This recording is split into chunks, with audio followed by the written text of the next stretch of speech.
My friend Keith has an uncle with dementia. Long story short, his uncle usually lives with his grandma, but she was in Florida with some church group for the week, and Keith was going on a business trip, so while he was gone, he hired me to house sit. This included watching after and taking care of his uncle. I'll call him Uncle Nick. Keith would only be gone for 2 days. On the first day of my house sitting, I mostly just hung out in the backyard reading and tanning, or in the living room watching TV. I cooked twice. Each time I made extra food for Uncle Nick, but I never saw him come out of his room upstairs. I went up to knock on his door lightly and tell him I made food. I heard a grunting noise on the other side of the door. I assumed that was his way of acknowledging me. I never actually met his uncle. Oddly enough, we weren't introduced when Keith hired me for this little job. Uncle Nick was fully aware of my being there, at least that's what Keith said. He never left his room to eat while I was in the living room, so I went up to Keith's spare room for the night. I left the door cracked open so I could listen. I eventually heard a door down the hall opening and unsettlingly quick and heavy footsteps moving down the hall and down the stairs. Seconds later, I heard the same footsteps rush back up the stairs and back to the room. Then the door slammed shut. It was honestly a little unnerving. Hard to explain, just the intensity of his footsteps, like he was avoiding me or something. The next day was pretty similar to the first. I made 2 meals and left the food on the counter for Uncle Nick both times. When I was laying in the backyard again, I came back in to see the plate was empty. So I guess he was really avoiding me.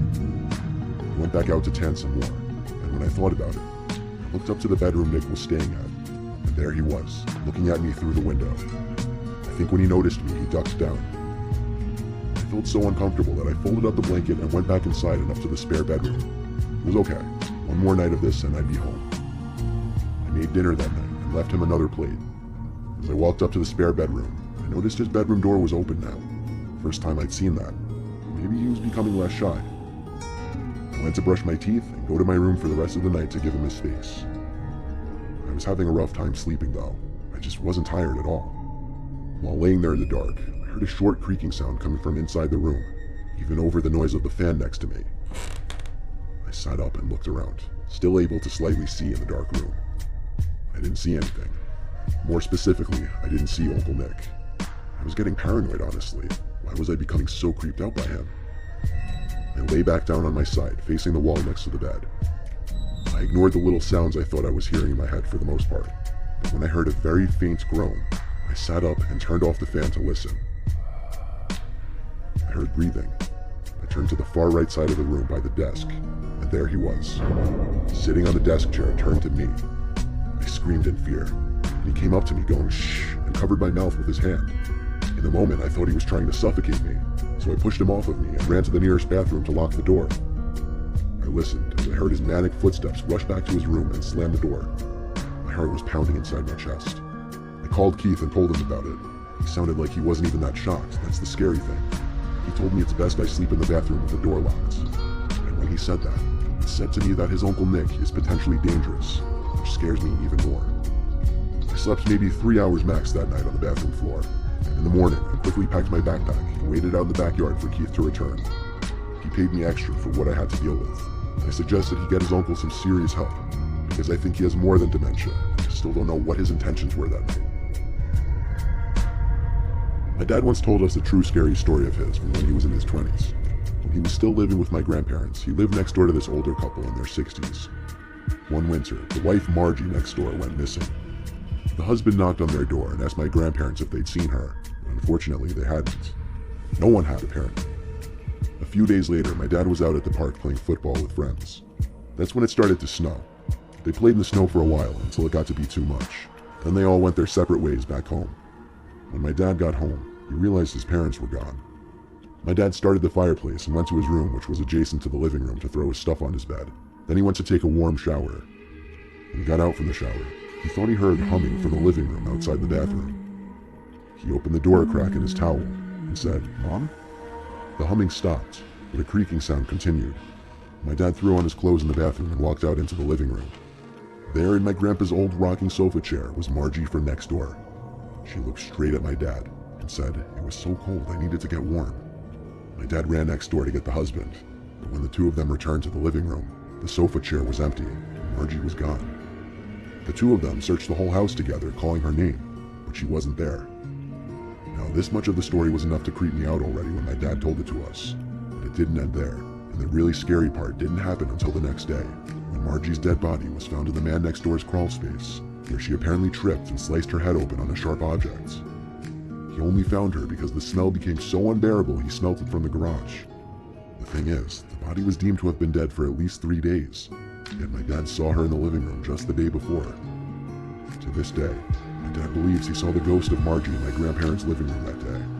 My dad's not one to make stuff like this up. When he first told us this story when I was 9, let's just say I didn't get much sleep that night. There's a lot of Black Lives Matter protesting going on in my area. Now, before I write anything else, I want to disclose that I fully support the Black Lives Matter movement. However, this is my personal opinion that the looting and rioting are not okay, and anyone participating in those acts should not be associated with the peaceful protesters.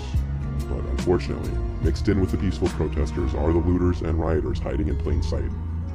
A few nights ago, many stores and houses in the town next to mine were broken into and robbed, and a lot of car windows were smashed. There were rumors from the cops in our friend group that our town would be a target the next night. We stayed up a little later than usual the next night for that reason, and while watching a movie together as a family, we had to mute the TV when we heard yells from outside. We checked out the window, and a large group of young men with masks on were parading down the street. They weren't holding protest signs or anything. They were just being loud and, by the sound of it, cursing a lot. But they didn't appear to be damaging any property, so we went back to our movie. Then after that, my parents went to sleep. I stayed up later in my room playing a video game with the headset on so I could talk to my friends. Eventually, I grew bored and tired and turned the system off and went downstairs to get a glass of water for bed. As I passed the little half stairway to our den on my way to the kitchen, I looked down there and saw something big sitting on the carpet by the window. I went down the stairs, and when I picked it up, I realized what it was. It was the glass of the window broken, but all taped up as if to make the glass shattering easier or quieter. I ran to my parents' room to get my dad. When he saw it, he called the police. The response time was outrageously long. My dad said we were lucky the line wasn't busy, as the 911 calls recently by us have skyrocketed. When the police came to search the house, it didn't seem anything was stolen or anyone was in the house. I had to respond to another call within 20 minutes, but they said to call back if something else happened. My dad and I opted to sleep in the den for the rest of the night to prevent anything else from happening, so my mom went back upstairs. Time rolled on slowly, but eventually I think my dad fell asleep. A large rift of wind hit me in the face through the opening where glass used to be, causing me to open my eyes and look at the window. No one was out there, but for some reason I thought I heard something come from upstairs, so I went up the half flight of stairs thinking maybe it was my mom. When I got to the kitchen, I continued to hear noises from above me, so I walked upstairs, and the noises were still coming from above me. What else was above? The attic. I went to the upstairs storage room, which had the attic door. I quietly opened it, revealing the short stairway to the attic. This is when the noises stopped. I didn't flick the light switch on, I just tiptoed halfway up the stairs to listen. That's all. The heavy silence was terrifying, considering I knew I was hearing noises from up here just a second ago. I waited on one of the middle steps to hear something. Then I felt the hairs on my head being moved.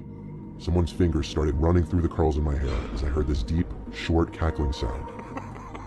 I let out a cry for help from my dad, as all the confidence immediately left my body and I was overcome with horror. I ran out for the attic to meet my dad halfway down at the kitchen. He didn't go up to the attic, he once again called the police instead, while we heard shuffling and thumps from above us.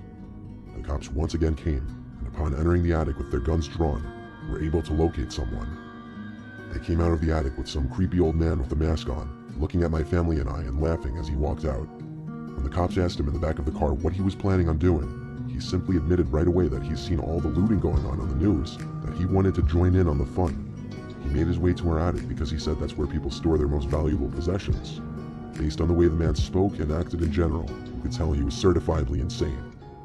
He told the cops that he was alone. Oddly enough, he answered all their questions no problem. But once again, this guy clearly had some screws loose or missing entirely.